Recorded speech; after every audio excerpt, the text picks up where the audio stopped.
Hello, everyone, and welcome to not just another episode of Lords of Limited. We've got the Foundations Crash Course, baby. My name's Ben Warney, and joining me on the line, as always, Ethan, Thrill of Possibilities, Sachs. Ethan, we've got a new format awaiting us here, and not only that, we had another hour from Daylight Savings Time. Two different co-hosts, two different uses of the time. One of us went to the gym, I saw, and another one of us, may have laid in bed and done a draft on his phone. Very, very different uses of that hour.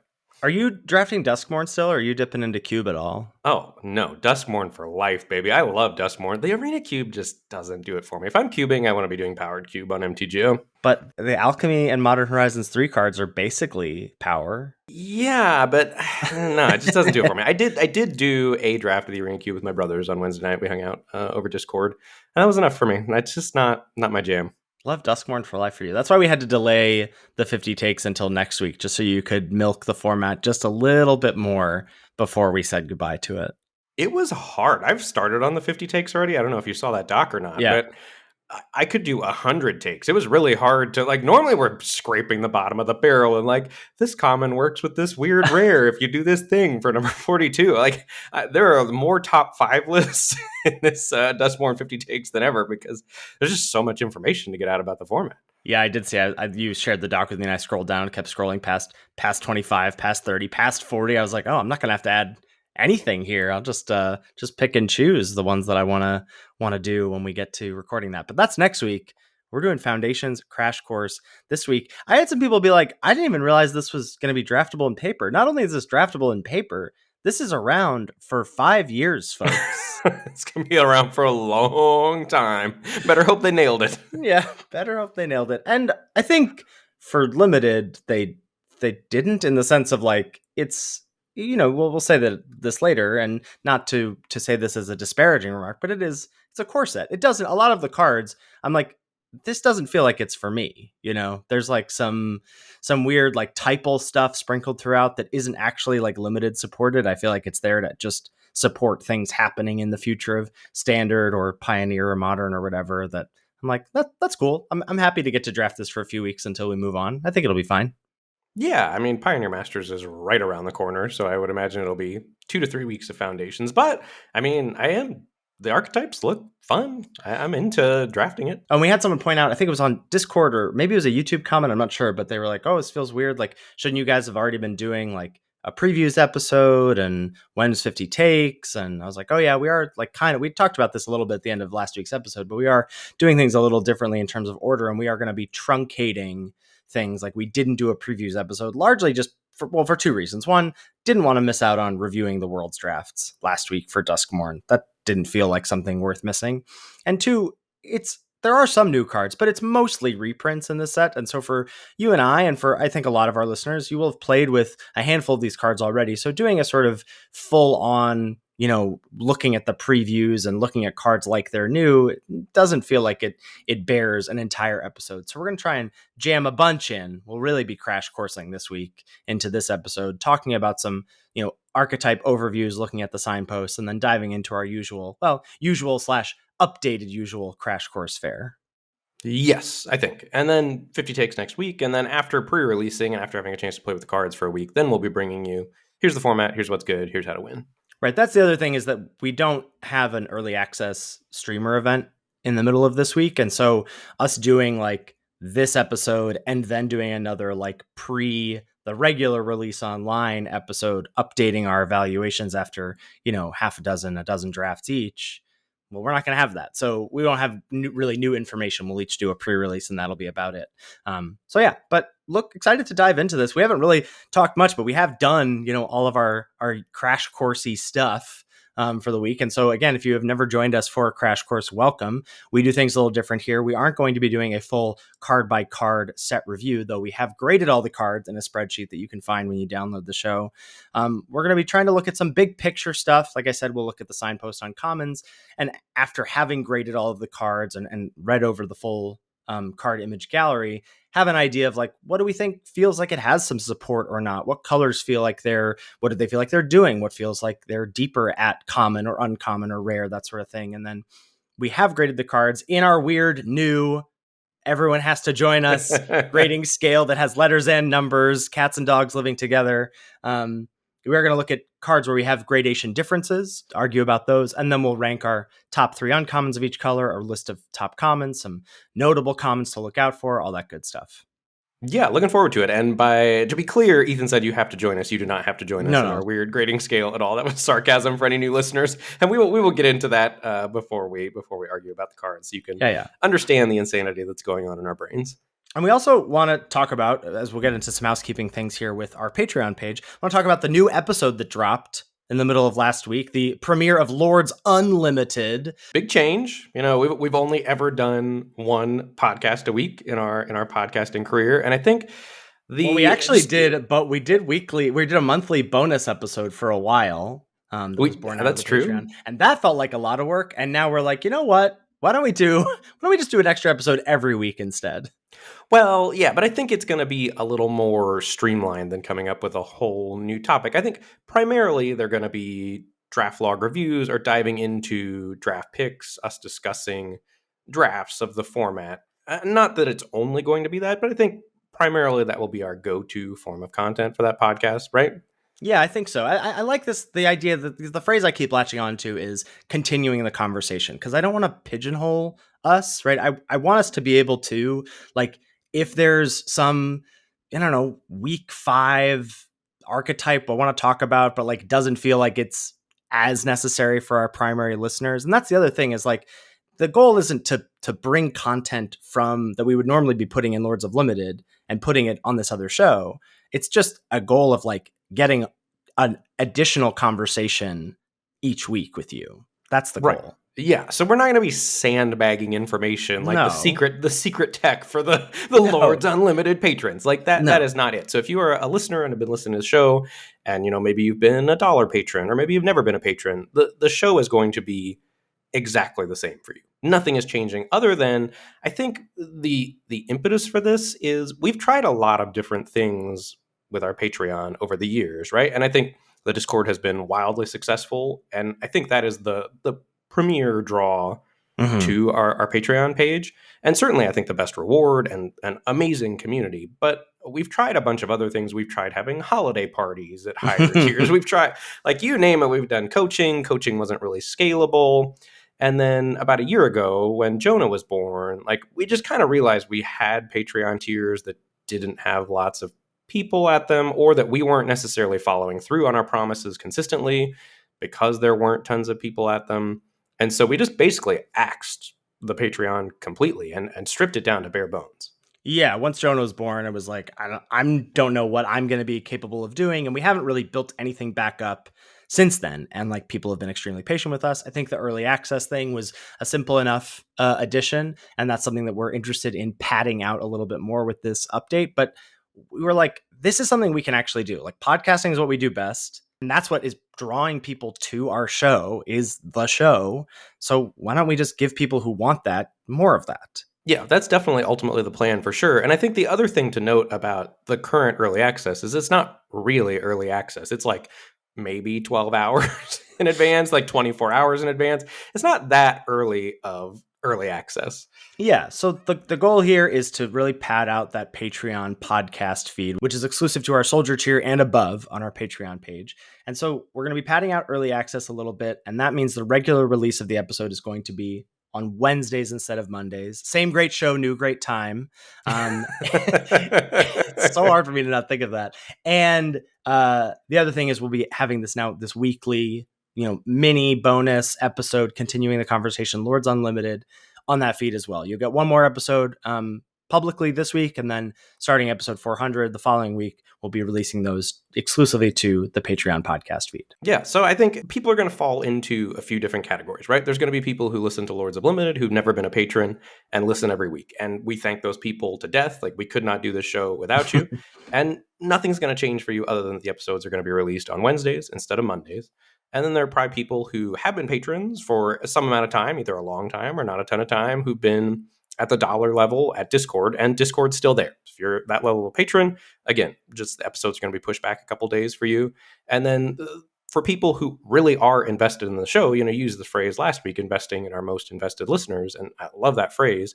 For those people who want more of us, that's what we're trying to offer with this Lords Unlimited. Just another podcast, get your fix in the middle of the week with Lords of Limited, get early access. We want to actually offer true perks for the Patreon as opposed to what we've been doing now, which is just kind of a bare bones thing because we couldn't figure out what to do and Jonah was in the mix. And I think it's time to start building that back up. Yeah, totally agree.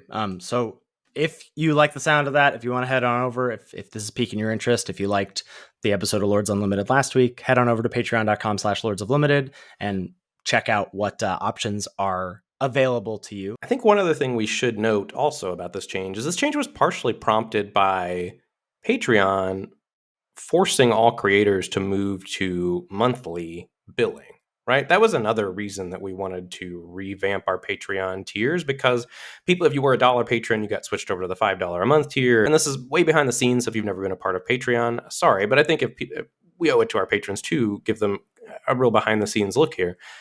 So our reward tiers didn't necessarily match up with the monthly billing. And once you get into the $15 a month tier, which is what this Soldier of Limited thing is, that's where you can find Lords Unlimited as well as this early access is $15 a month. I mean, that's what you're paying for Netflix or that's what you're paying for Amazon Prime. And we wanted to provide what we thought was a commensurate amount of value to folks at that level. So some of this revamping of the Patreon also in our brainstorming about what to do was brought about by being forced to go to the monthly billing. Yeah, starting to think about things in that monthly sense instead of a per episode sense.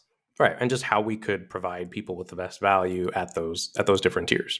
Yeah, so big change. We're diving in head first. Some folks are coming along with us, but like we said, largely for most people out there, other than the show moving to Wednesdays, everything's going to be staying the same. And we've got some new patrons to shout out this week as well. So this week we're welcoming Snuffkin, Lionel, Jack, Fuzzy Cow, Wesley, Peter, and Paul. Thank you, thank you, thank you. We really appreciate your support. So should we start with Signpost Uncommons? Because no one knows anything, right? We haven't talked about the set at all. And the Signpost Uncommons will give us a place to start talking about what the color pairs are allegedly trying to do. Yeah, I think so. And a bit of a pinch here, or a bit of a shift from the play booster, plooster era, is that there's only one Signpost Uncommon per color pair. So we don't get to do our thing where we want to look at which color pairs have two really good ones. We sort of have to throw that out the window this time around. Well, I still think the ones with better cards are probably going to be better archetypes. And I do think that bore itself out again for Duskmore. And I think we were just bad at evaluating which ones were good. I think we were both way too low on Arabella. We were way too low on Arabella, yeah. Yeah, that card was nuts.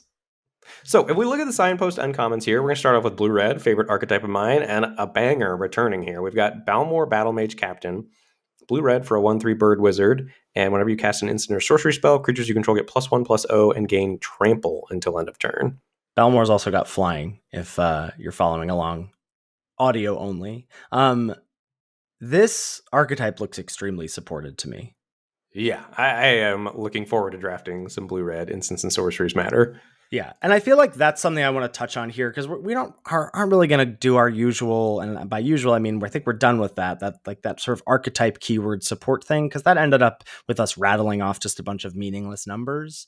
But I am interested in hearing you talk about, like, or hearing us talk about what we think by looking over the spoilers and which cards we gave more weight to, which of these look more supported, and this definitely looks like one of the ones that is going to get there to me. Yeah, Balmor looks great. Tolarian Terror is back. That's the 6 and a blue 5/5 that gets its cost reduced for each instant and sorcery in your graveyard. We know that card is a great instants and sorceries payoff that's worth going after. And I can't imagine that changes even in a different format context. There's tons of good blue instants and sorceries. Balmor's going to be good, and this archetype's going to be good. Feel pretty confident about that. It also seems to me like it's going to be heavy blue. Like in my mind, because of Tolarian Terror, but also because blue has a lot of the kinds of cards you need for this. I mean, red will add removal to it for sure, but the kinds of cards you need for this archetype to really sing are, well, two things I feel like are spells that make creatures. And I guess red has those maybe a bit more than blue, but cantrips. And so like blue's got Think Twice, which is 1 in a blue, draw a card, flashback 2 in a blue. It's got an instant that's single blue, a creature gets -1/-0, and you draw a card. I just feel like blue is going to add a lot to this archetype. Well, Thrill of Possibility, the namesake card of this episode. Thank you. Also great. Next up is blue-black, which is allegedly Threshold, and the signpost is Dreadwing Scavenger, 1 blue-black for a 2/2 flyer. When it enters or attacks, draw a card, then discard a card. And if you have Threshold, which is 7 or more cards in your graveyard, this creature gets +1/+1 and has Death Touch. Yeah, this card is interesting. It's new, so we've never played with it before. No, we have. It's Smuggler's Copter. We've played with Smuggler's Copter before. Out of here. This is Well, not actually, this is Smuggler's better Copter. than Smuggler's Copter because Smuggler's Copter doesn't loot on ETB. So Speaking of Smuggler's Copter, you are so smug right now. You're so proud of yourself for that comparison. Holy cow, this is not Smuggler's Copter. It's not Smuggler's Copter. It's very close. I mean, I am intrigued by the ETB loot. That push. They could have easily not done this, and this card would have been a lot worse. This card is going to be as good as it is easy to get to Threshold, right? You're not happy playing this on turn 3 and looting. Why not? Wait, why aren't you happy playing this on turn 3 and looting? In a blue-black deck, you're going to be behind. This blocks terribly. I think you're a little too pessimistic on this card. I am excited about this card. I think ETB loot and potentially, obviously if they have flying blockers or whatever, but potentially being able to get this loot multiple times and then this turning into a 3/3 Death Touch in the mid game, because I do think it remains to be seen how good the support cards are, but the support is there. There's quite a bit of like Surveil 2, our favorite prowess 4-drop Otter is back, like Shell Duo, 4 mana 3/4 prowess ETB Surveil 2. There's some Surveil 3, there's some Mill 3. So, but how good are those cards? I don't know. Like, I know Light Shell Duo will be good, but like otherwise, I'm not sure. The other thing about this card to watch out for, I think, as this is going into more archetype speculation, but I think the colors all really kind of want to do a thing. And black really wants to sacrifice stuff, and blue really wants to do spells, and those are a bit at odds with each other. So I think this card or archetype might suffer as a result from blue and black wanting to do such different things. Again, it makes me think like not in the way that blue-red will be heavy blue, but I feel like your blue-black decks will either be heavy black and creature-based or heavy blue and spell-based. And either way, I think this card can sing in both versions. But I think what you're pointing out about like the two colors, you're not going to have a 9/8 split and be 50-50 blue and black cards, probably. Right. And that's historically a core set thing, is that individual colors do have strong color identities. Traditionally, you've been able to be mono green or things like that in core sets. But I think just comparing this to Balmor, I'm into like seeing it drafting blue-red spells. I don't know that Dreadwing Scavenger is like, yeah, sign me up, I'm drafting blue-black. Well, more for me then.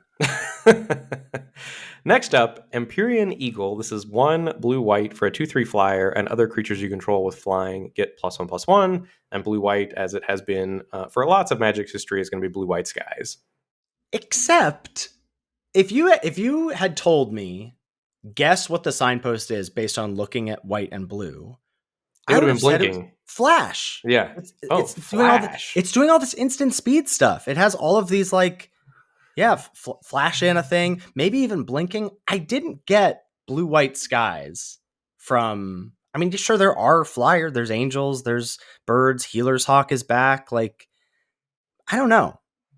There's a lot of flyers in blue and white. I am not shocked that it's this card, and this bumping up your Healer's Hawk or bumping up your 2-drop flyers is going to be, the curve of Healer's Hawk into 2-drop flyer into this is going to be exceptionally annoying. And we might as well talk about it now. White looks so broken to me. I don't know what your thoughts are. Yeah, I think you and I have 4 of our 10 like top notable commons list is white cards. Spoiler alert.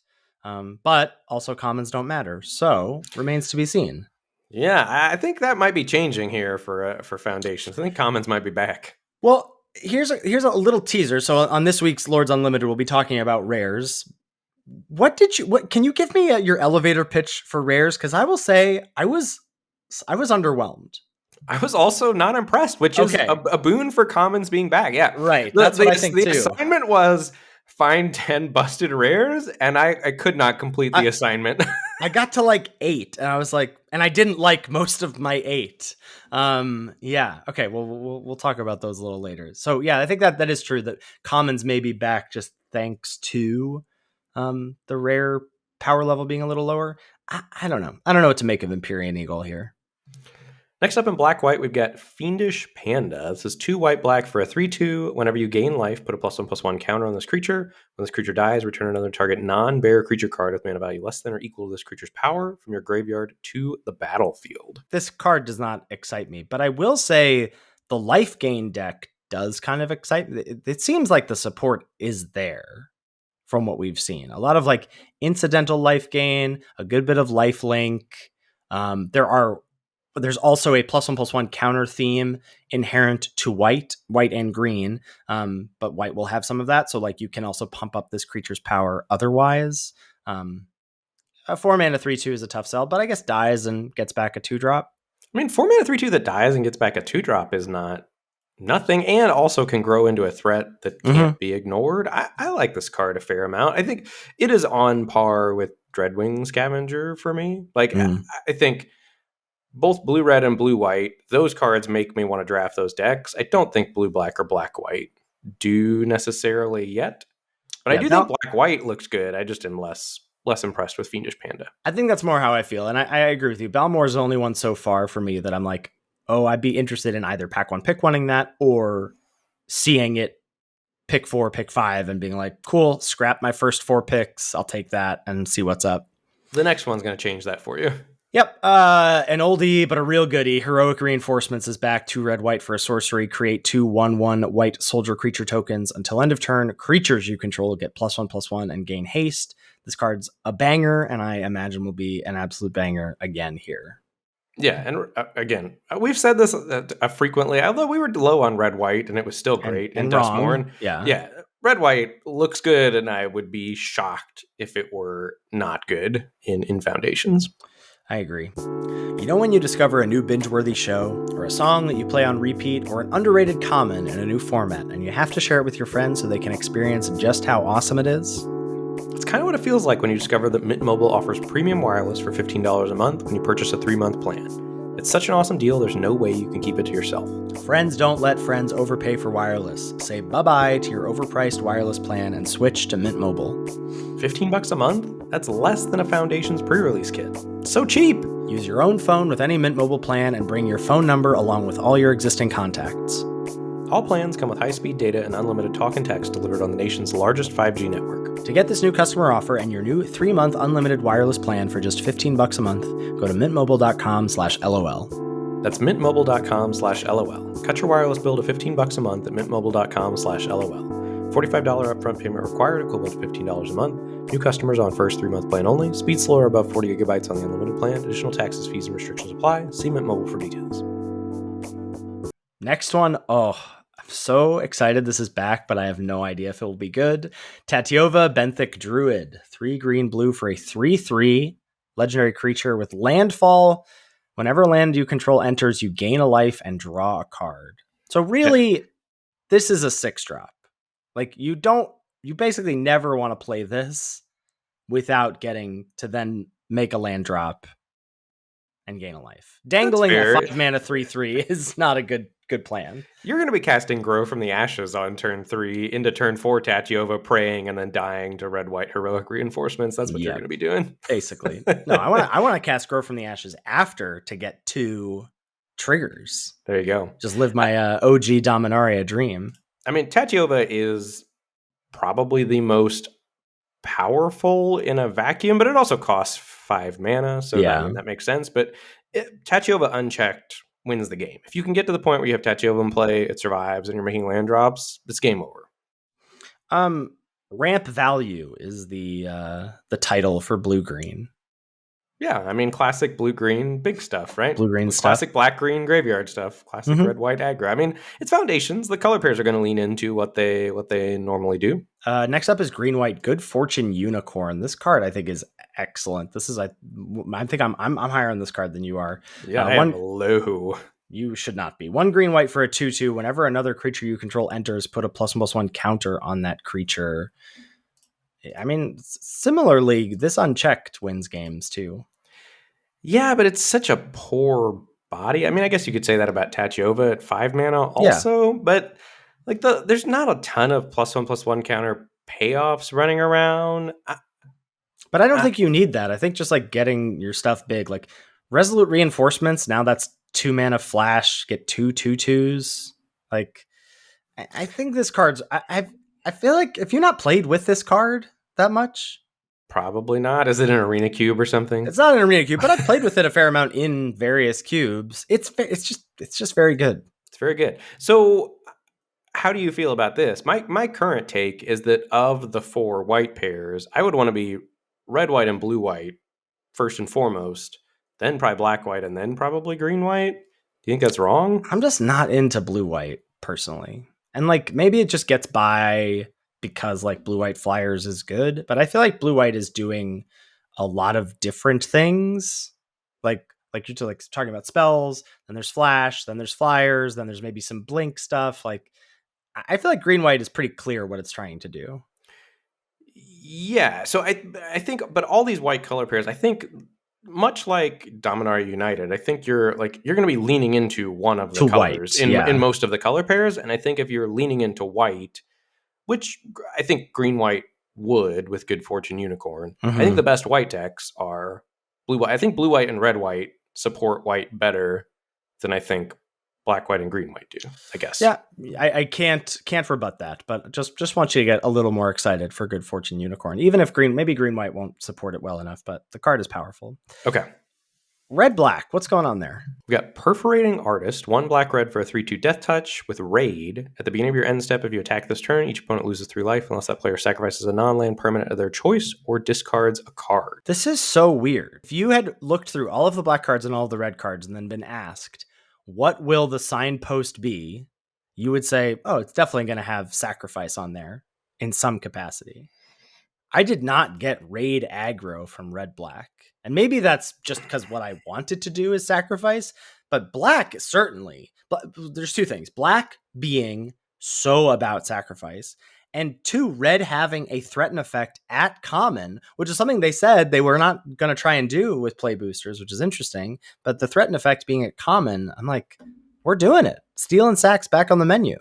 Yeah, I think this is largely going to be a red herring. I think red-black is absolutely going to be sacrificed, and I agree that black is keyed in on sacrificing things. Perforating Artist as a card does not particularly excite me. No. Raid in general being sprinkled throughout. There's two effects that were stapled onto like a lot of 5 drops or 6 drops, and that's Raid and Morbid, which is a keyword that cares about if a creature died this turn. And if you've never played with Morbid, it's a lot harder to trigger than you might think, right? You think like, oh, creatures are dying every single turn. It's not really true, especially because they only get to die on your turn. And like, sure, maybe you have a kill spell, but then that's eating up some of your mana that then you can't cast your 5 drop that has the word morbid on it, etc. And so there's a lot of 5 drops in the format that are hard to evaluate that have raid or morbid, because you're like, well, the ceiling of this is a B plus, but the floor of this is a 0. So like, where's the middle ground here? Well, and there's also with Morbid the thing of like, well, aha, I'll outsmart my opponent and I'll chump attack with my 1/1 and they'll eat Right. it. And your opponent's going to be like, you're trying to get Morbid. They'll just, I've played this game before, yeah. they'll just take a damage, Yeah, I agree. Morbid on high drop cards is tough to enable. Well, speaking of, black green is morbid, graveyard stuff. Wardens of the Cycle is a new card. 1 black, green. Why is this one have to have a double pipped cost? Who knows? But it's a 4 mana 3/4 with morbid. At the beginning of your end step, if a creature died this turn, you choose 1, gain 2 life, or draw a card and you lose a life. My theory is that black is so about sacrificing that every black deck would splash this card otherwise, and they wanted black. That's a Black great green, black theory. green to feel unique, so they had to put green on it to keep all the other archetypes from stealing it. Every other black deck. That ding. I think survey says that's the number 1 answer on the board. That's excellent. Yeah. Okay. But yeah, this card is very good. I mean, I am suspicious of black green, but I think black is good enough. And then if you do end up pairing green with your black, like black is all about sacrificing. I think Like maybe black white, you're going to be doing some life gain stuff, but that's similar to blue and black. I think what black and white want to do is so disparate. Like white wants to beat down, attack, get the game over with, and black wants to do cool sacrifice synergies. Mhm. That I'm a little worried about black white in that sense, but certainly black red and black green are both going to be heavy black and wanting to sacrifice things, I think. And if green ends up being the color I pair with black, I definitely want Wardens of the Cycle, and it's going to be a great card in that archetype. Yeah. Okay. All right. That's a good call. And then lastly, we've got red green. What's going on there?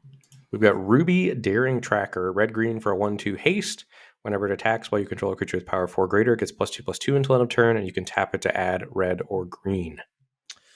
Yeah, I am often dubious of the power 4 or greater thing, and because I do think it's largely just play good red and green threats, and then like the power 4 or greater thing will come.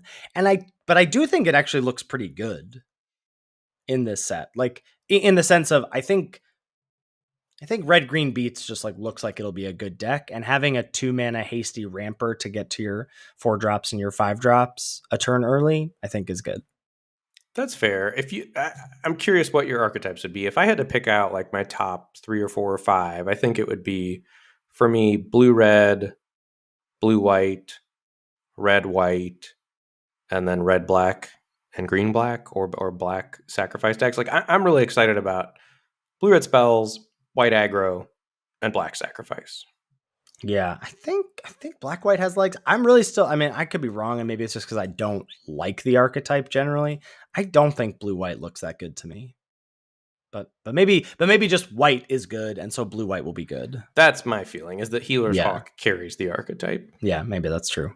All right, so if we talk about a few other things that are going on in the format, we'd take a look at mana fixing. I would not expect to be splashing much at all unless you're green. Mm-hmm. There just isn't, first of all, that much power we're splashing for. Like, we were underwhelmed by the rares. I mean, there's some good uncommons running around, and there are some good rares too, don't get me wrong, but a lot of the really good stuff is double pipped. Like, it's not going to triple be pipped. Yeah. not going to be splashable. But as far as colorless fixing, we've got Evolving Wilds, Campus Guide, which is the 2-mana 2/1 that can let you stack the top of your deck with a basic land, and then Burnished Heart at uncommon. It's a 3-mana 2/2 that you can pay 3 to sack it and go search up 2 basics and put them into play tapped. And then green has the aforementioned Grow from the Ashes, 2 and a green with 2 kicker.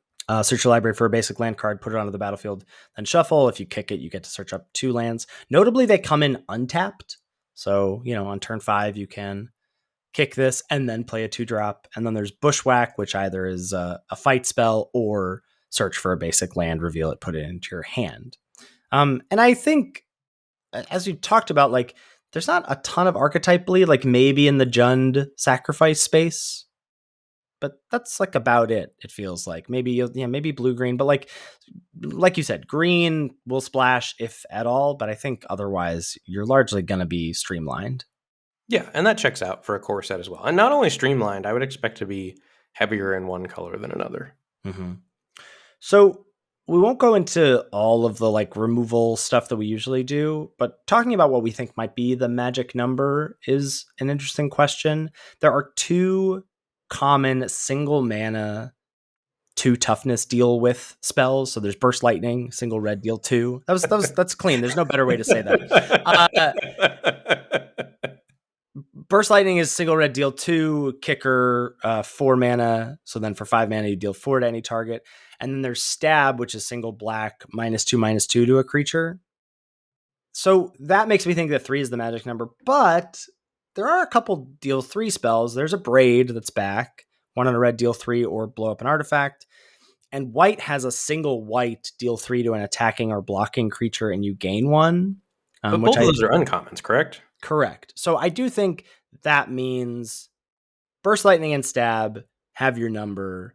And that's going to really make like anything, sort of why I'm a little like about the black-white 4-drop.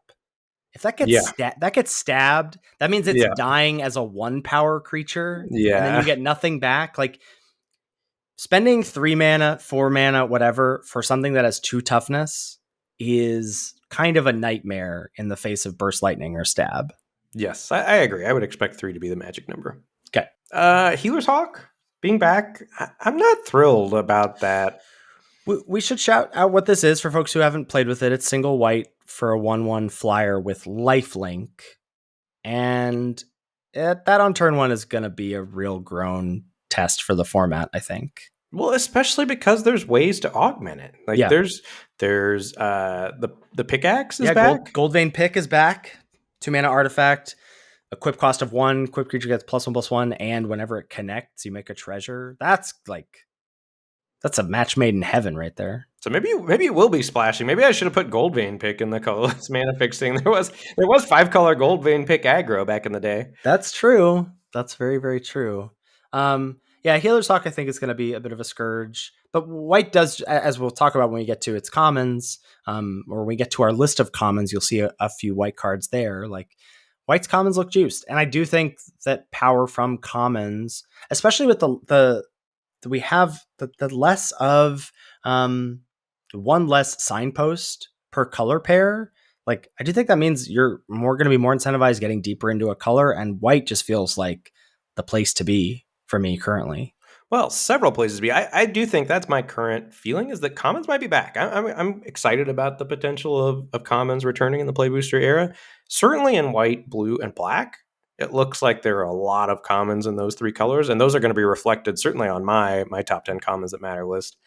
Green and red look really shallow at common to me. Like red's got some, and I do think red has a lot of common that do matter to one archetype. Okay. I am more excited about red in that sense, in that it's going to fill some archetype specific roles at uncommon. Like red having the active trees in it, common, is really going to matter for red black. Green has nothing like that. Yes, green has some 4s, but they're all mopey. And then it has next to no 1s where like this is going to be a linchpin card for a certain green archetype. You know what that's I mean? true. Like I did mean what I said about it. I think red's commons are better than greens. I think green is pretty woefully mopey. Classic Lords of Limited. hating on green.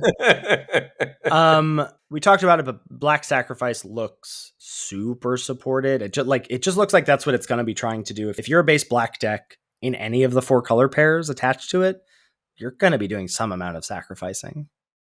Yeah, I certainly think so. And a blue, like I expect the white aggro to be pretty oppressive. But I think if blue decks, like base blue decks, can survive that aggro onslaught, turbo out some Tolarian Terrors, I think blue's got a lot of really cool tools. Like there's that instant speed package type stuff again going on at 3 and 4 mana that we've seen in Dustborn. I think blue could be really cool if it just doesn't get absolutely smashed by the aggro decks. So we've touched on this a little bit, but just to really hammer home, what do we think the 5 colors are doing? So white, curving out, beat down. We've said that. Blue, Tolarian Terror, spells, control, certainly is what it looks like it's doing at common. Black, sacrifice. And then, like, if you get into red and green, it's just like, I don't know. Like, red's commons are all definitely slanted aggressively. It just seems like way more of a support color than a base color, like white. I mean, like, yes, you'll pair red with white aggro. Yes, you'll pair red with black sacrifice. Red, green, I don't know. And yes, you'll pair red with blue spells. Like red is going to be supporting all 3 of those other 3 colors, white, blue, and black, that look juiced at common. Red has some really good rares. I will say that about it. And so I wonder if that's how you'll be getting in to red more often, is, opening one of those Haymaker 6 or 7 drops and trying to get into it, which is a little at odds with it being like its support at common or uncommon being aggressive cards. Because like then how are you getting to 6 mana or 7 mana? Right. And then green, like ramping, I don't know. Green looks woefully like out of sorts as far as having an identity compared to the other colors to me. Well, that's often our issue with green, why we have become known as green haters on the podcast. But then sometimes its power comes from, well, you can make your mana consistent and then splash around. But I just don't know if that's going to be like doable a lot of the time / worthwhile given the sort of low power, as I saw it, of a lot of the rares. Yes, I would agree. The last thing is just to reiterate that there's like a typal thing going on. Like there's elves matter stuff in green. I feel like there's like some goblin matter stuff maybe in red, There's or some something. cats matter in white. but it doesn't matter. Like, don't like that. It's all a red herring. Like, I think you want to ignore that stuff. Like, Dwynen is in green and uncommon. And I was like, oh, cool. So I'll draft like a green black elves deck. Wrong. You will not be doing that. Don't do that. I think there might be a cat's deck if you get certain rares in white. And what is the color? And then it's just white, whatever. Because like, it's not like another color has cats. Sure, yeah, you'll be white aggro cats. Okay. That seems still like mostly please avoid. Sure. I agree with the general sentiment, yes. All right, that's going to take us into our new grading scale outline and our card evaluation differences. We'll run through what we're doing. We're doing a hybrid of the limited resources A through F scale and our new 0 to 4 scale. And again, this is just to foster the best conversations possible for us. It's a lot easier for me, I think, personally, to grade cards under this numerical system, and it still has some bugs to tweak. But the A's are bombs, game winners, good in many situations, especially when behind. They're the best cards in the set. Bomb rares and hyper efficient spells like Valgavoth's Onslaught, Ghostly Dancers, and Dissection Tools. Your Bs are strong cards that pull you into color, make you want to play that color, reasons to be in a particular color or combination of colors, the best uncommons, and very good uncommons. Stuff like Scorching Dragonfire, Gremlin Tamer, Optimistic Scavenger, Asha's Stick Twister. And then we get into the numbers. So 4s, these are cards that you want to play in any deck that can cast it. Spineseeker Centipede, Glimmerburst, Clockwork Percussionist, Floodpits Drowner. Yes, and most importantly, trying to draw the distinction of Bs actually pull you into something. 4s, you're just going to play when you end up that color. 2s or 3s are cards that don't go in every deck or only have synergies in certain archetypes. Stuff like Popular Egotist, Ragged Playmate, Patchwork Beastie. And so again, that number corresponds to, like, if I'm red, I expect this to play in 2 of the red color pairs, or 3, I expect to play this in 3 of the red color pairs. So maybe I'll play it in red, white, red, green, red, black, but not red, blue, because red, blue has a spells theme and this is a creature or something. 1 is a card that only belongs in one kind of deck, whether that's a specific color pair or a general strategy, right? Control, aggro, its own kind of build around, like Builder's Talent could be a 1. Cards like Emerge from the Cocoon, Ethereal Armor, Possessed Goat, Paranormal Analyst. So a good example from Foundations will be the Act of Treason, right? That's going to be a red-black only card. That will be a 1. Yeah. And a very good one. That might even be, like, we might call it a 1+ to say, hey, this really matters for red-black or whatever. 0s are cards that are either unplayable or more likely cards that just don't really have a home. So if it's a card you don't miss having at the end of a draft, even if there's a deck you think it might go in, it's a 0. Basically, it just has no impact most of the time on the outcome of a game. Is it playable? Probably, but it just doesn't matter. Stuff like Friendly Ghost, Clammy Prowler, Cackling Slasher, Dazzling Theater, or Prop Room. This show is sponsored by BetterHelp. With Thanksgiving coming up, this month is all about gratitude. Is there someone you'd like to take a moment to thank? I'm extremely thankful for my wife, Jen. She's such an incredibly supportive partner and a wonderful mother to Jonah, though she doesn't actually listen to the show, so I will have to make sure I tell her that later today. There's another person we don't get to thank enough. Ourselves. Folks, that's professional podcasting transition right there. It's sometimes hard to remind ourselves that we are trying our best to make sense of everything, and that isn't always easy. Here's a reminder to send some thanks to the people in your life, including yourself. I know I've mentioned this before, but focusing on myself has been the theme of 2024. I started therapy, started exercising regularly and seeing a trainer, and I'm proud of the progress I'm making. If you're thinking of starting therapy, give BetterHelp a try. It's entirely online, designed to be convenient, flexible, and suited to your schedule. Just fill out a brief questionnaire to get matched with a licensed therapist and switch therapists anytime for no additional charge. Let the gratitude flow with BetterHelp. Visit betterhelp.com/lords today to get 10% off your first month. That's BetterHelp, HELP.com/lords. And now back to the show. All right, let's get to the spreadsheet. First up, we've got a white common here, Dazzling Angel. It's 2 and a white for a 2/3 flyer. Whenever another creature you control enters, you gain a life. I gave this a 4, you gave this a 1. I don't feel strongly about this. Like, obviously, this goes in the black-white life gain deck. But, I mean, at the very least, this should also go in blue-white flyers, theoretically. But I just feel like 3 mana 2/3 flyer that gains you, what, maybe 3 life throughout the course of the game? It's pretty good. Is that not pretty good? It's fine, but There's Don't so knock much, this because white has other good commons. This can but that also be a good common. yeah, but there is a survival of the fittest type thing. There's Darwinism going on, like with commons in the mana value slots. I don't know. As far as wanting this in decks, like mattering, I think maybe two. Like, but even yeah, maybe blue white because it'll be harder to race in blue white. All right, I should at least be a two on this, but I do not expect caring about this card in white green or white red. And white green or white red. But where's counters? Well, I guess anything wears counters well. Anything, where's counters? Well, All right, I'll go to two. White blue and white black. all right. Next up in the white uncommons, we've got Dauntless Veteran. Whoa. Okay, so this is one white for a 2/2 at uncommon. Whenever this creature attacks, creatures you control get +1/+1 until end of turn. Ethan always get mad at me when I don't read the cards first. So You did it. You my did great. my woe was about the grades. We were just teasing it here. You gave this a 0. I gave us a B minus. This is wild to me. Okay. How can you love Good Fortune Unicorn and hate this card? This card is a better Good Fortune Unicorn. I don't know. Okay, so here's my question. Like, look, I'm bad at evaluating cards. So here's the thing. We'll get that out of the way here. They recently flashed back Call Time. A long time ago in a galaxy far, far away. They recently flashed back Call Time on Arena, and I played a fair amount of it.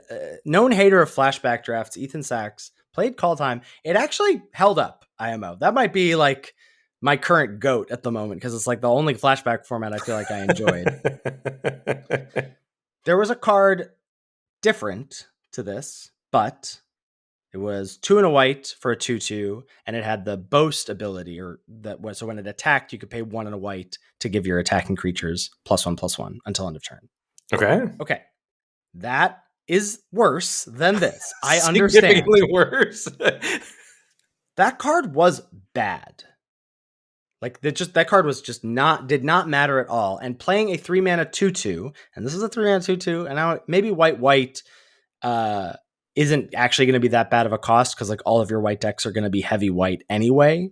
But that's one of the things I'm knocking this. I don't know, like 3-mana 2/2 has to attack to get the bonus. I guess this is at least going to be good in red white. Maybe it's just a 1. I really don't think you're pack 1 pick 1ing this and being happy about it. That's why I don't think it's in the B range. Are you taking this over those single mana removal spells at common? There's no way. I can't imagine you doing that. Are you talking about like Burst Lightning? Burst Lightning and Stab. I agree, but I think those cards are also B minuses. Well, that's not reflective of your grade of Burst Lightning, but that's splitting hairs. Okay. I don't know. I think there's going to be a lot of cards you take over this. That's fair, but I think white, this just looks so, its chi is so in line with what white is wanting to do. Like white wants to attack. This helps you attack.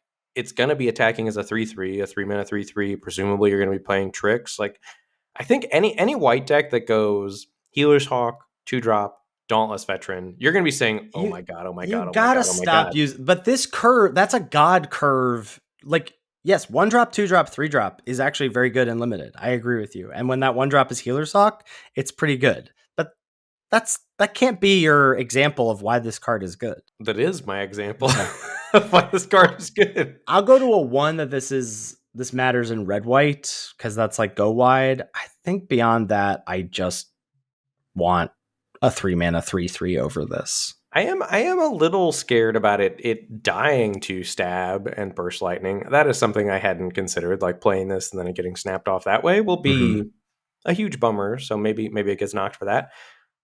Any white deck that wants to attack is going to be playing this card, though. I don't know. Okay, I just don't know. That's fair. I'm kind of shooting my shot here that I think this card is gonna like be kind of whatever in the format. Certainly, if you tack on an activated ability of 2 mana, it will be. Moving on to blue. We've got a common here. It's Uncharted Voyage. 3 and a blue for an instant. Target creature's owner puts it on their choice of the top or bottom of their library and you surveil 1. So basically an effective reprint of the card we just saw in Duskmourn. And I decided to finally give this a 4, and you gave this a 2. You're a coward. This card is not that good. No, this card is good. Ari Lax, if you're listening, this card is not that good. No, this I think in this set, this card is going to be really good. Because, we don't have Unable to Scream. That's one. We have a Spells Matter theme. That's two. And we have a great counterspell at common. Like better than the counterspell we had in the last set. Like it's all the things that you were talking about with like, we have that package here and the fact that we don't have Unable to Scream. Like, I think this is Blue's way to interact at common, and I think it's going to be good. I agree. I think this card is excellent in the blue decks it goes in. I think it only goes in blue red and blue black. I don't think you'll play it in blue white probably, but blue I green, think blue green needs this too. blue Yeah. green just is going to be bad. Okay, blue green might be bad, but when you're in blue green, you're going to need interaction, and Uncharted Voyage gives you interaction.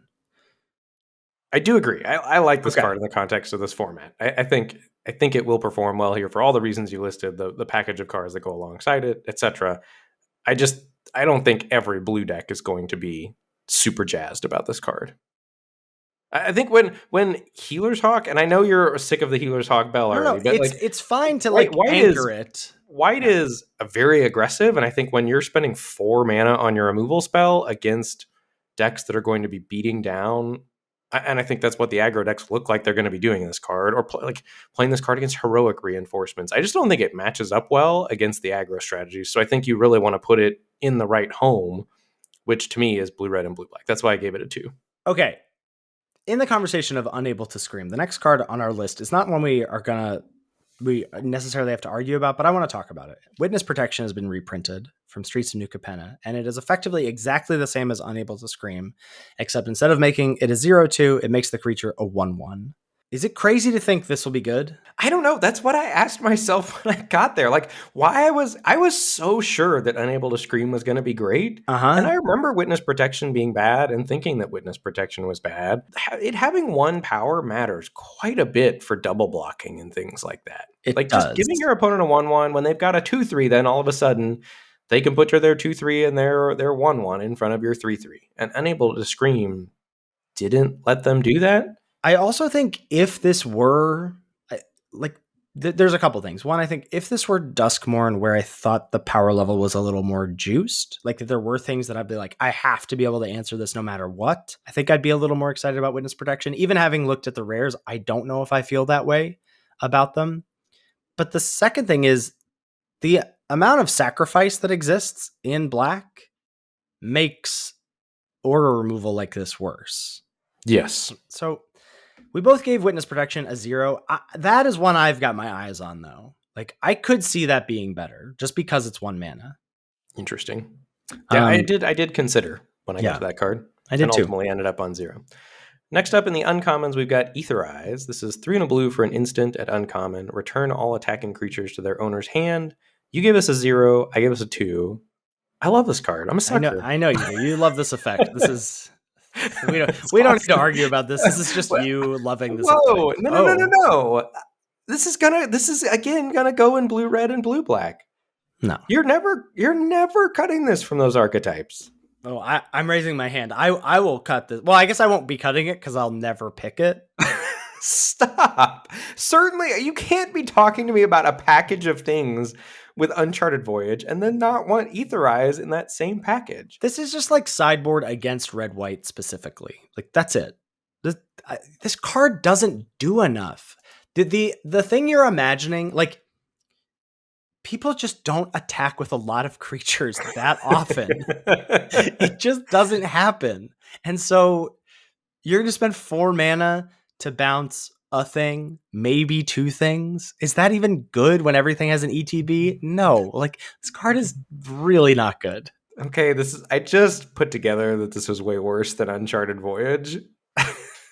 Did you think this return all attacking creatures to the bottom of the library? Like, where did they go?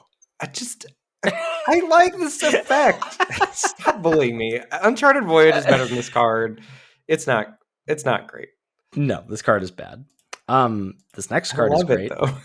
This next card is great. Mischievous Mystic. 1 and a blue, 2/1 flyer. Whenever you draw your second card each turn, make a 1/1 blue fairy creature token with flying. I did it. It's purple. I gave it an A-. Purple. That's the only purple in the spreadsheet, I think. Yeah. I gave this a B. I could see it being a B+. A- is tough. I mean, there are ways to draw your second card. There's not tons of cheap, efficient ways to draw your second card. There's the -1/-0 trick, the cantrips. Just think twice. There's Thrill of Possibility. I mean, this is going to be insane in blue. This is also, yeah, the thing about this is like, this feels like a rare to me in that it was what I was looking for when I was looking through the rares. I was like, where are the 2-drops that snowball? And there just aren't that many of them. And this is like, you have to answer this immediately or it's going to start making 1/1s. And it itself is a threat because it's a 2/1 flyer. This card, I mean, has my vote for best uncommon. I like it. Yeah. The card's very good. A lot to talk about in the black uncommon department here, Ben. Woohoo! Yeah, there is. Okay, first up, we've got Arbiter of Woe. 4 black for a 5/4 flying. It's a demon. As an additional cost to cast this spell, sacrifice a creature. It's got flying. When this creature enters, each opponent discards a card and loses 2 life. You draw a card and gain 2 life. You give us a 1, I give us a B. You got scared after we graded Miasma Demon and other things wrong. And I agree. I also was like, am I too high on this again? And then I decided, no, I'm not. This card is good. After all, why shouldn't I grade it a B? Exactly. So sacrificing, if you build, black wants to sacrifice. So I don't think sacrificing a creature is going to be that much of a cost here, assuming you're building your black decks, right? And unlike Miasma Demon, the thing we missed was that, like, you're not going to have cards in your hand to help you catch up, but this buffers your life total. It's frequently going to nab one of your opponent's last cards, potentially their last card, while giving you a draw. Like, we've seen how good lose 2, gain 2 is on black commons. That plus the discard a card, draw a card, this is going to be backbreaking when it comes down on the table. The thing that's scaring me more is Fear of Abduction. That's what I'm comparing this more to. The 6 mana 5/5 flyer in white that had as an additional cost to cast it, exile a creature you control, and then when it entered, you exiled a creature they controlled, and then when this died, both of those creatures went back to their owner's hands. I thought that card was so awkward.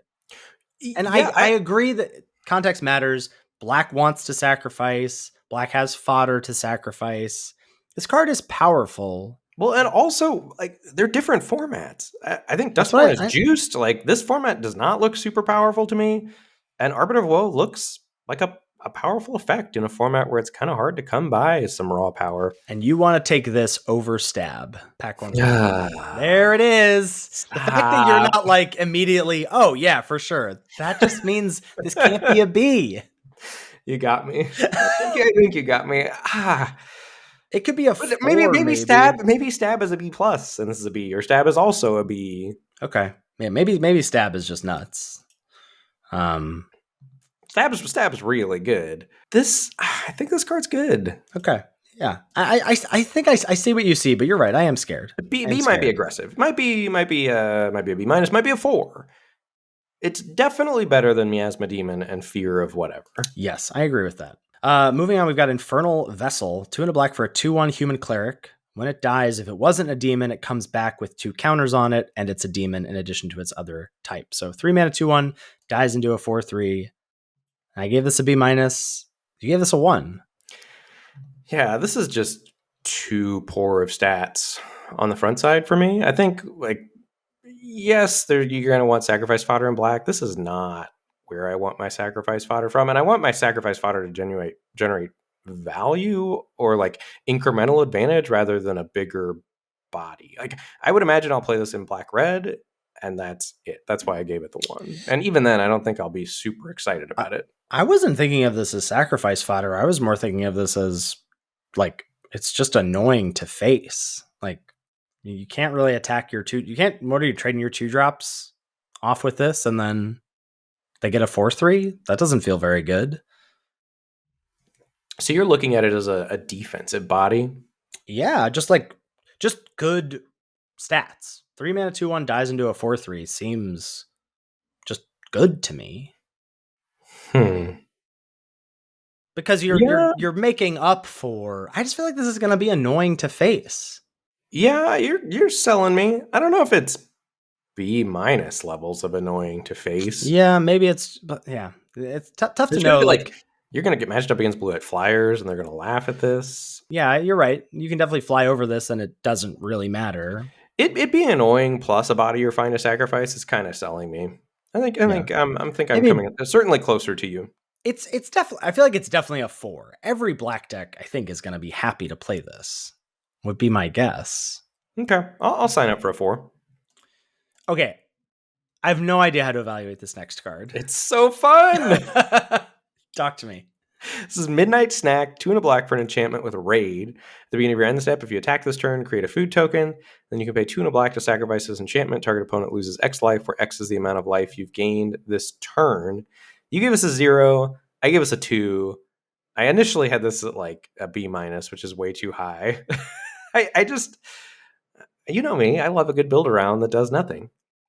You definitely do. Can you talk, like, so one of my downfalls as a card evaluator is I don't see cards ceilings. So can you describe to me the ceiling of this card? I certainly think this is going to be good in black-white, because you're like the white, like this sort of ties together like the white wanting to attack within the life gain, life theme, and it's going to be able to give your black-white deck reach to finish the game off. I think that is cool. Like you're going to get stalled out, and then you're going to have gain some life, and this is going to deal 6 at the end of the game or whatever. So I think this is playable in black-white. And then I just like the idea of it in other decks. I think it's going to make racing really hard. It's a fun card. It's very hard to evaluate. I could see it being horrible. I could see it being really hard to face. When do you play it? Like, you're not playing it on turn 3, right? You're not going like 2-drop attack, play this, get a food. That seems terrible. Yeah, that's the problem. I ultimately I don't think it's great. Like my fun is the word I keep using, which is not a great nod to a card's power level. That's why I wanted to talk about it though, because I feel like this is a kind of card, like a builder's talent, that I would be like, why are we, you're really spending mana to do this? But I feel like I might have been missing something too. Yeah, I think ultimately, like if you put me on Greater Garbage, if we have a little mini Greater Garbage segment here, I have to say garbage in good conscience, but some garbage I am looking forward to building around. Yeah. All right, this next card, speaking of ceilings, Revenge of the Rats, 2 black for a sorcery. Create a tapped 1/1 black rat creature token for each creature card in your graveyard, and it has flashback for 2 black. I gave this a B, you gave this a 2, and I'm guessing the 2 is blue, black, and black, green. Yeah, I think so. I just feel like this is a deck. But do you remember in OTJ the Varmints were 2/1s, and I tried all formats. And they didn't even come into play. They didn't come into play tapped. I tried all format to make that card work, and it just was not that good. Now this is a lower powered format, and black is like doing it. Black is doing it. Yeah, it's doing like the sacrifice stuff. It's doing the. There's like self-build. Really, this is blue black. This is blue really, black. I think. Maybe it's just blue black, but maybe it's just blue black. But even there, like, I don't think you're going to be I don't think there is a Revenge of the Rats deck. I think this is a card that you'll be like, Revenge of the Rats could fit in this deck. I will run it. You're not like drafting around this. I don't think. Man, why do they have to be tapped? They're tapped in 1/1s. Think about like the drown thing that made tapped 2/2 zombies. You kept calling that like build around I lose. Build around I'll win next turn. Yeah. This has that written all over it. Tapped 1/1s. All right, I'm dead. All right. Moving on. So we're on Revenge of the Rats, not that good. Not a I guess so. Last card on this list. Vampire Gourmand, 1 and a black 2/2. Whenever this creature attacks, you may sack another creature. If you do, draw a card, and this creature can't be blocked this turn. I gave this a 1. You gave this a 4. This is definitely a 4. This card is incredible. This is a free sacrifice outlet for black decks. That's unblockable. It's a 2-mana 2/2 that is unblockable, that will turn your sacrificing things that you want to sacrifice into cantrips for free, and it won't be able to be blocked. This card is amazing. I'm just worried about sacrificing board presence. Like, you're attacking with this, and then you're sacrificing potential blockers, like... Or you're active treasoning their thing and attacking with this for free. That's great. Like, yeah, free sacrifice. That's great. That's a 1. That's a red-black. That's a great card in red-black. No, but black wants to sacrifice. I feel pretty strong. There are not tons of sacrifice outlets. Like, we're a little choked on sacrifice outlets in the format, and I think this is a good one. It's really this and the common, the one on a black 2/2 that you can pay 1 to sacrifice something to put a That +1/+1 are counter on it. repeatable, you mean? Yeah. Yeah. All right, I'll go 4. But only because I love sacrifice decks. There we go. I'm sure I'm wrong about this. Goblin Borders, 2 and a red, 3/2 with raid, +1/+1 counter on it. This is atrocious. You give us a 3, I give us a 0. This card is horrible. Red green needs this. This is a 3 mana 4/3. But there are other cards seeded that just are 3 mana 4 powered things without That having to do that dodge work. the 2 commons. Not to dodge the 2 commons. They're X2s. But I also think red green is just beyond saving, so I'm not that jazzed about it there.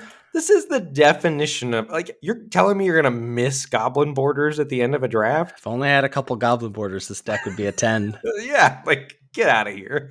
This card is all over a 0. All right, what's next? We got red uncommons. One that we just need to mention here. I would just like to shout out that Ethan did Sheevan Dragon dirty. 4 red for a 5/5 flyer. You can pay red to give it +1/+0. This has been downshifted to uncommon. Ethan gave Sheevan Dragon a 0. I gave it a 1. I would just like to say that Sheevan Dragon's an elegant card, and it has a home in red green. Wait, hold on. Red green is beyond saving, but Shivan Dragon can save it. That's what you're saying? I will take Goblin Borders over Shivan Dragon in my red green decks all day. Game in hand win rate bet at the end of the format? No. Come on. Sure. Bet, whatever. Yes. And the uncommon we actually want to talk about is Strongbox Raider. 2 red for a 5/2 with raid. When it enters, if you attacked this turn, you exile the top 2 cards of your library, choose 1, and you can play it until the end of your next turn. I gave this a 2, you gave this a 4. And I'm like, almost want to give it a 0. Like, this was one of the cards in the list of, like, it's a 4-drop, it's a 5-drop, it's got raid, it's got morbid. Is this good? And the fact that this is 4 mana for an X2, I'm not crazy about. Yeah, maybe this is only red, white, and red green. You're selling me. I don't even know if it matters there. Does this matter? When it happens, it's gonna be really good. And if you build your deck right, it should be happening. Yeah. But the times when it does, like, when the times you can't trigger raid, this card is abysmal. I agree, it is atrocious. It's definitely not red blue, and probably not red black. No. Maybe it's only red white. Top of the curve, red white. Yeah, maybe. I don't know. Red green might care about it. Yeah, this card's just not very good. Okay, another card that I did dirty is a green common. Whoa! It's Llanowar Elves. Single green 1/1. Taps out a green. Going to be in standard for the next 5 years. But I don't know if it's going to be in my limited decks because I gave it a 0. You were the staunchest proponent of Llanowar Elves for such a long time. I was in Dominaria, I was like, this is the best green common. People are crazy for like the whole format. And I don't even know if that was right. And I don't know if this card is good in 2024 in limited. It's Mox Emerald, babe. It's not, though. It's not Mox Emerald. I mean, can you get ahead? Like, there's 2 things that need to happen. I've been playing a lot of Cube this year. There's 2 things that need to happen for Llanowar Elves to be good. That, like, getting ahead on mana is good enough that at the end of the day, when you've, spent your 1-drop as an extra land, it's worth it. Or accruing enough, like, value to mitigate the fact that this is just a land, basically. So I think blue-green certainly fits the bill for the latter. Green-black can sacrifice this after it's done with it for value, after it's ramped you.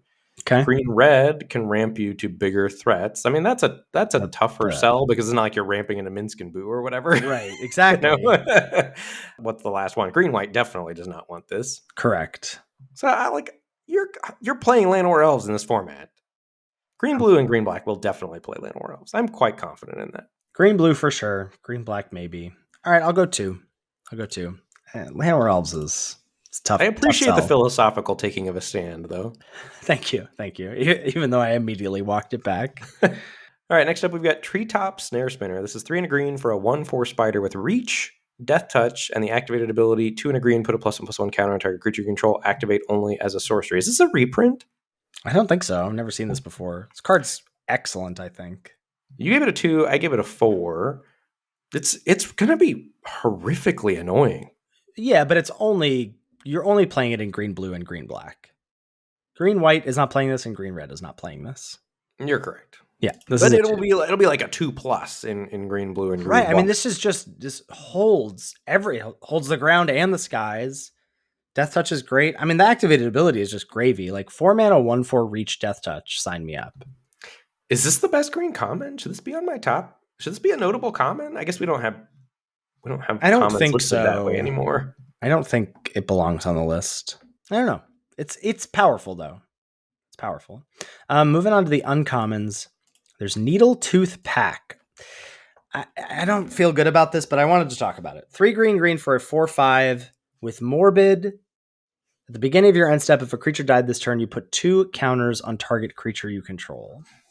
You gave this a 0, which is probably right. I gave this a 4 because I was thinking like the floor of 5 mana 4/5. It's bad. That's a 0 for sure. But 5 mana 4/5, 2 counters immediately is really good. But that assumes your things are going to be trading in combat, and how like you're going to be attacking, trading with something, and then still have another creature left over, right? Or this is just a 6/7. Pretty niche scenario to set up. Is it though? Like, why do you get to keep talking about 1-drop, 2-drop, 3-drop? Why can't I be like, what are you talking about? You play 2-drop, 3-drop, 4-drop, and then trade, and then this, and then you dump some counters on another thing. Like, that's a curve. It is, but that requires your opponent to do certain things. 1-drop, 2-drop, 3-drop, you just kill your opponent. I think I am largely out on this card. I could maybe see it in green black. When this hits and puts counters on something, you're gonna feel terrible. That's so much power and toughness hitting the board. Well, I really like it in tandem with the black vampire that gets unblockable when you sack something. There you go. That's a cool thing. Like I could see it doing something there. Now that's a 4/4. Yeah, now it's going to be a 4/4 unblockable. That'd be a clock. But again, I cannot imagine ending my draft and thinking, man, if I just had a Needle Tooth Pack, this deck would be popping off. You know? That's fair. That's fair. I want to watch this card. It's doing something. It's doing something. Next up, we've got Nessian Hornbeetle, 1 and a green for a 2/2. At the beginning of your combat on your turn, if you control another creature with power 4 or greater, put a +1/+1 counter on this creature. You give us a B-, I give us a 1. You think it's only good in red-green? I do think this is only good in red-green. That is what my grade says. Correct. Yeah, I remember this card being a banger in Theros Beyond Death. That was like 5 years ago. Yes. Am I allowed to remember and recall? Like, am I supposed to ignore when I first played with this card? Like, history teaches us nothing. That's fair, I suppose. Yeah, we don't want to learn from history. It just gets out of hand, man. And like, play this on 2, and if you happen to play something on 3 that has 4 power, it also probably goes in green white if green white is doing +1/+1 counter stuff for sure. At least. But I don't love it in green black or green blue. You don't love it in green blue where you're going to be ramping to large threats and have 4 power, and then this just grows. Sure, fine. This card's great. I think it is. I do think this card, like giving this card a 1 and writing it off outside of red green, just seems like insane to me. That's wrong. But like maybe it's not B-, it's definitely a 4. This is just a good card. This is just a good card. All right, I'll go down to 4. You don't want to argue about Overrun? Another pet card of mine? We can if you'd like. I mean, Overrun's looking kind of good here. So 2 GGG for a sorcery. Creatures you control get +3/+3 and gain trample until end of turn. For long-time listeners of the podcast, I kept trying to call overruns for the longest time, and Ethan would berate me about them. But this time, it's actual factual overrun. Green-white is putting some creatures on the board and going wide. I think this has legs in green-white. Maybe green-red? How many Ethan decks? is just frowning for those of you who are our audio listeners. How many decks do you think you're going to put overrun in this format?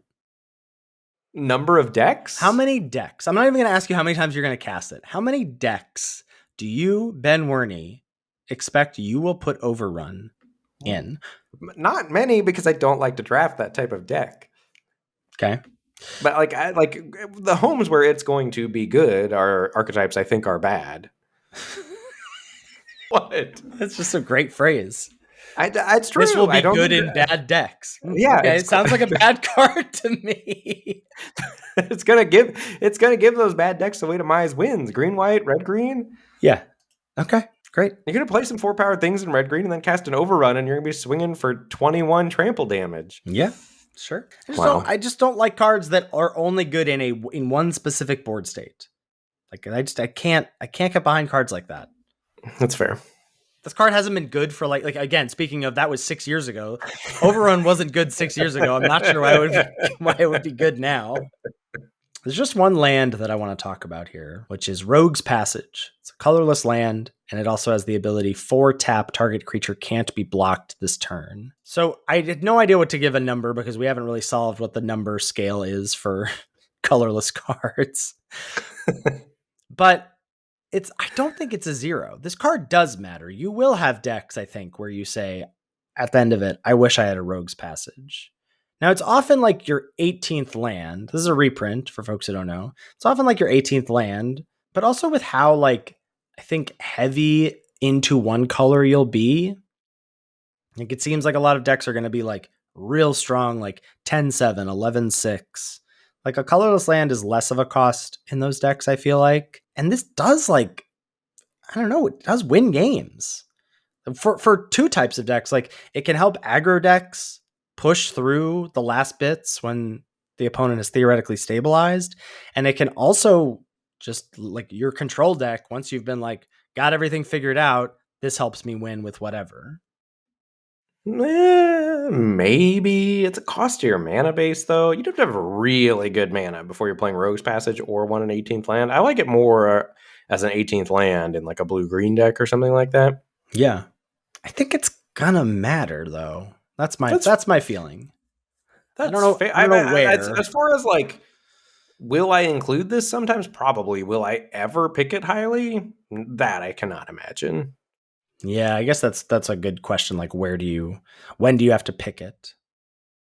And how early in the draft do you know this is a deck that's going to want Rogue's Passage? Right. And like, even if it does, I can't imagine spending a high pick on it. Yeah. That's more where my 0 grade was. Like, will I incidentally play this sometimes in the format? Probably. But like, I think I was more thinking about it. I can't imagine missing it. Like, I really wish I'd 6-picked that Rogue's Passage that didn't wheel, or 3rd-picked that Rogue's Passage that didn't wheel, you know? I think I am going to feel that sometimes, but maybe fair. that's wrong. A fairly tame session of arguments there, I would say.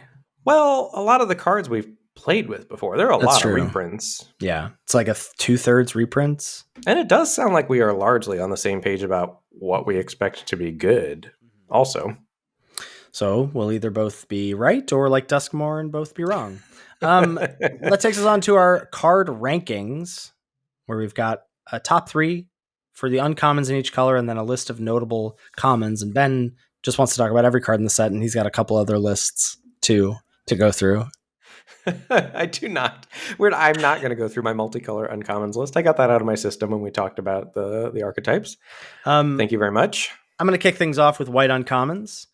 My number 1 white uncommon is Cat Collector. It's 2 and a white for a 3/2. When it enters, you make a food token, and whenever you gain life for the first time during each of your turns, create a 1/1 white cat creature token. Yeah, love that card. That is my number 2 white uncommon. Number 2, Imperial Oath is back. I've got Guarded Air, 5 and a white for a 1/1 with lifelink, and when it enters, you make 2 3/3 white knight creature tokens.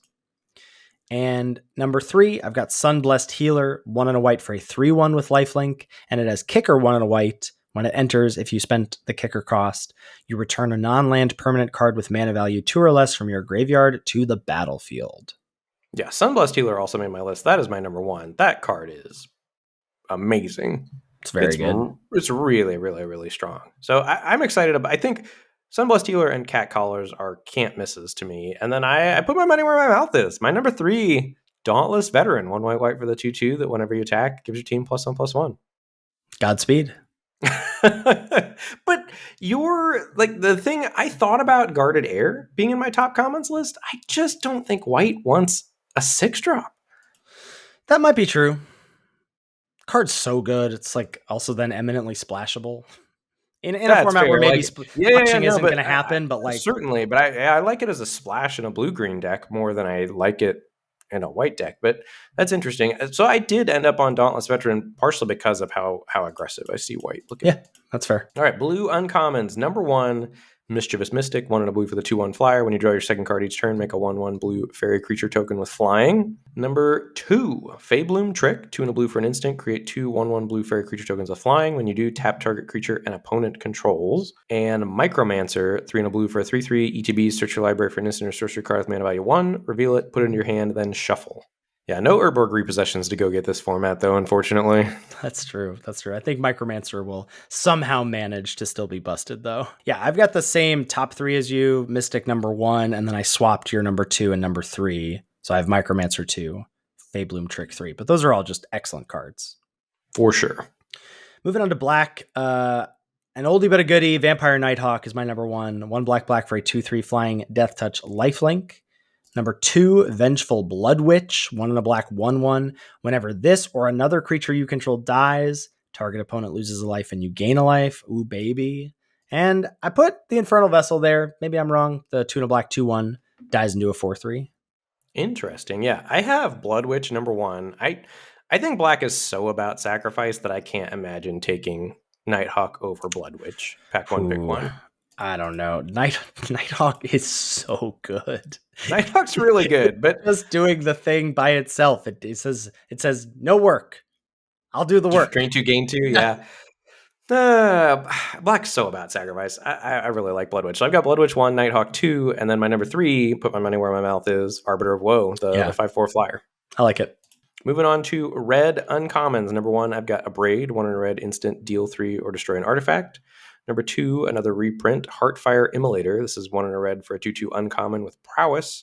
You can pay red, sacrifice to deal damage equal to its power to target creature or planeswalker. And then number 3, another removal spell, Fiery Annihilation. 2 and a red for an instant, deals 5 damage to target creature, exile up to 1 target equipment attached to that creature. If that creature would die this turn, exile it instead. Rest in peace, Goldvein pick, truthers everywhere. I know. It feels so bad. So brutal. I have the same number 1, Abrade. I have Heartfire Immolator as my number 3. And I have as my number 2, Dragon Trainer, 3 red for a 1/1 that brings along a 4/4 flying dragon token with it. That card's too clunky. Wait. You could say, don't want to put a 5-drop on my red list. Fine. What is clunky about 5 power and toughness, 4 of which flies for 5 mana? What's clunky about that? It's fine. All right. Good talk.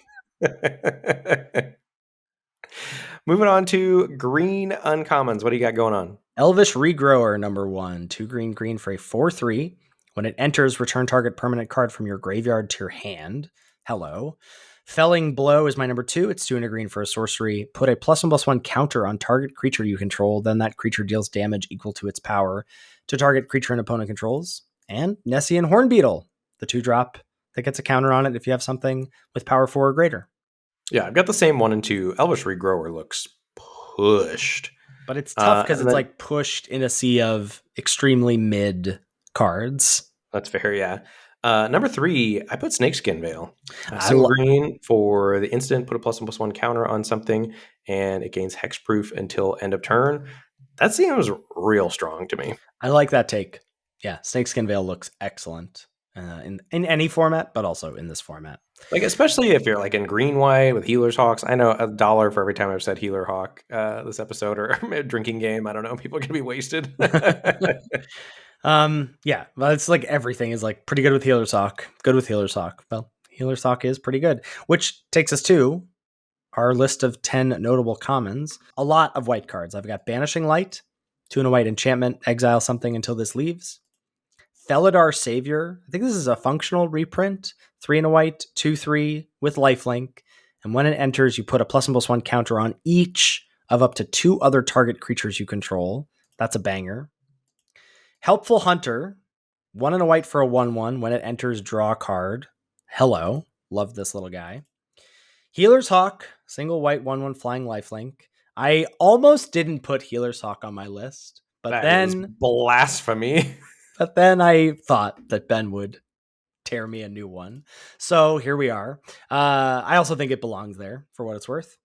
Moving out of white, I've got Tolarian Terror. 6 and a blue, 5/5, costs 1 less to cast for each instant sorcery in your graveyard, and it has Ward 2. Couple of black removal spells. Bake into a Pie is back. 2 black, black, instant, destroy a creature, get a food.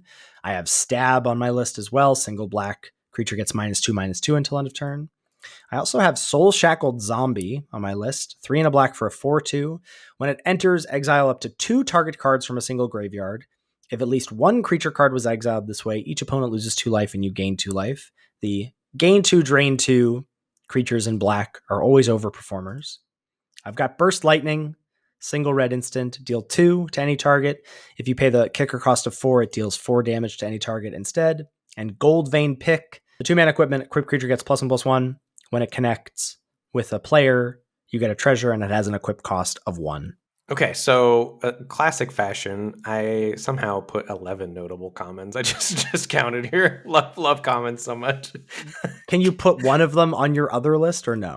My other list of sleeper commons? Yeah. We're just going to leave it 11. It'll be fine. All right. So there's a lot of overlap on our list. I think the only cards I have on mine. Wait, Hungry Ghoul was not on your list. How is Hungry Ghoul not on your list? Okay, so I think this is super important to talk about. Hungry Ghoul, 1 and a black, 2/2, can pay 1, sacrifice another creature, put a +1/+1 counter on this creature. That card is going to be vital for black decks to function. And I think you could even make a case that if you want to play Black Sacrifice, you're supposed to take Hungry Ghoul over all 3 of the removal spells, because it's such a commodity, and the other 3 removal spells are... So the other removal spell being... So we got Big Into a Pie and Stab that you mentioned, plus Eaten Alive, which is single black for the sorcery. As an additional cost to cast it, you sack a creature or pay 3 and a black to exile target creature or planeswalker. Yeah, Hungry Ghoul looks crazy, crazy, crazy important to heavy black decks to me. Another one that I had that you didn't is another black card, Infestation Sage, black for the 1/1. When it dies, create a 1/1 black and green insect creature token with flying. Again, that's going to be super important fodder to black decks, plus just being a good card. It's a Doomed Traveler, Right. color shifted. So we already know that card's great. And then I think all of the rest we had overlap on. And worth noting that neither of us had a green card in our commons that matter. And the only red card we had both was Burst Lightning. Is that correct? And the only blue card, Tolarian Terror. Yes, but I really wanted to put some other blue cards because I think there are blue commons that matter, just not quite as much as the others. I did almost... I mean, my outside looking in is Uncharted Voyage, the 3 and a blue, top or bottom something, Surveil. I think that's going to be very good. I did have Apothecary Stomper, Honey Mammoth Lovers Rejoice as a potential green common that matters. It's 4 green for a 4/4 with vigilance. When it enters, you choose one. You either put 2 counters on a creature you control or you gain 4 life. But ultimately decided, I think that will be among green's best commons, but I don't know if it will be one of the top 10 commons I'm happy to pick or whatever. Yeah, I can't imagine it as that. So I think I jammed a lot of black commons into my list. White and black, I think, are the 2 most represented. And I think you could... It just depends on which colors you expect to be better. I think you could make a case for taking out some of those black commons and putting blue commons in their stead if you buy into the Tolarian Terror life. So my sleeper commons are Fleeting Flight, which is single white for an instant, put a +1/+1 counter on target creature, gains flying until end of turn, prevent all combat damage that would be dealt to it this turn. That looks like a really strong combat trick that's going to be... if white is as aggressive as I think it is, going to be pretty strong there. Refute looks like a super cool card. 1 blue, counter target spell, draw a card, discard a card. I think tackling loot onto cancel just already makes it kind of attractive. And then this is going to go really well in spells, going to go really well in blue-black. Blue-green, blue-white, less jazzed about it there, but certainly think it's strong if you're heavy blue and have this blue instant speed package. Think Twice is going to go great in that blue instant speed package. Just having the opportunity to hold up mana and either draw cards, counter a spell, or what's the last thing that you get to do? Remove a Interact with the creature. board, yeah. Yeah, interact with the board with the Uncharted Voyage. I think all of that is going to be really strong. And then I put Soul Shackled Zombie on my Sleeper Commons list, but I really like that card too. I think that's a cool card. That's the 3 and a black that you mentioned for 2 exile things from a graveyard and then drain and gain. Another Sleeper Common that we haven't talked about in the context of the black sacrifice stuff is Burglar Rat is back. 1 and a black 1/1 when it enters. The target opponent discards a card. One of the things that I think there's gonna be 2 things about this format. One is we've I think leaned into a lot of the aggression that certainly white will provide, that maybe red green can provide, whatever. I think black can also provide. Like all of the colors have, ramping out Tolarian Terror is aggressive in its own right, in a sense. There's also a resource war that I think is going to happen a lot of the time in this format. And cards because there's not a lot of, a lot of times I feel like we're like, well, everything's a 2-for-1. So it doesn't matter. Yeah, that's not, yeah. Not a lot of 2-for-1s here. And so Burglar Rat, if you can be like, I'm going to make you discard, and then I'm also going to get value out of this body later on. It's why I like Helpful Hunter on my list of 10 notable commons. I think that card's going to be really good. Just 2 mana, 1/1, draw a card, and then so I'm a little bit ahead. And then white's got ways to dump counters on that to make it relevant, slap a Gold Vein pick on it, whatever. You pair it with black, you sacrifice it. I do think I'm generally a kind of divination hater. You can't spend 3 just raw card advantage isn't that good. I kind of think raw card advantage might be good in this format if you have the time for it. Yeah, if you have the time for it, you just got to make sure you have defensive speed. So I would assume this will see the same course as Duskmourn, probably, where the aggressive decks are going to be king early, and then but I certainly think stuff like black red, green black, blue, like blue control decks, Tolarian Terror have legs. Mm-hmm. I like what I'm seeing because it's easier to picture what the format's going to be like because we played with so many of the linchpin cards before, and we kind of know their power level. Now we haven't mixed them together, so we don't know whether Healer's Hawk or Tolarian Terror is going to triumph in the power rankings, but we know both of them are good cards and good decks. Right. Both of them were best commons or top commons in their respective sets. Respective formats. How that plays out here remains to be seen, but imagine they will be powerful here as well. The last card I want to shout is Inspiring Paladin. This is 2 and a white for a 3/3. During your turn, this creature has first strike, and during your turn, creatures you control with +1/+1 counters on them have first strike. I think this is attacking as a 3/3 first striker on your own. This is pretty push. If green white's going to do anything as a +1/+1 counters archetype, I think it is going to be on the back of this card. Plus, in tandem with Fleeting Flight as a combat trick. I guess you're already not losing in combat if it gives your thing protection, but I just think there's a lot to like about Inspiring Paladin. Yeah. Well, that also leaves the counter around, so you win combat that turn, and then next turn, then it has first strike when it's attacking. Yeah. Yeah. Any parting thoughts before we go? No, I think that we've laid it out. Clear that you and I are most excited about if we think of that. I don't even know if they're poles of the format, but white aggressive decks and black sacrifice decks seem the clearest to us right now, with maybe a third post being blue spells decks. And then whatever else is able to emerge after that, I think will be fun to see. But for going into pre-release weekend, whatever, sealed, you play with what you get. But once we get to draft, that's where I'm going to be starting. Yeah, for sure. I agree.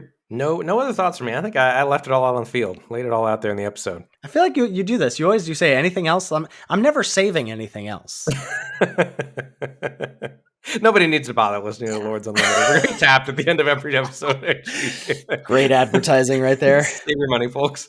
All right, great place to wrap us up. Thank you, as always, to Salty Pretzels for our intro and outro music. Make sure you give it a listen. You can find all of our content on our website, lordsoflimited.com.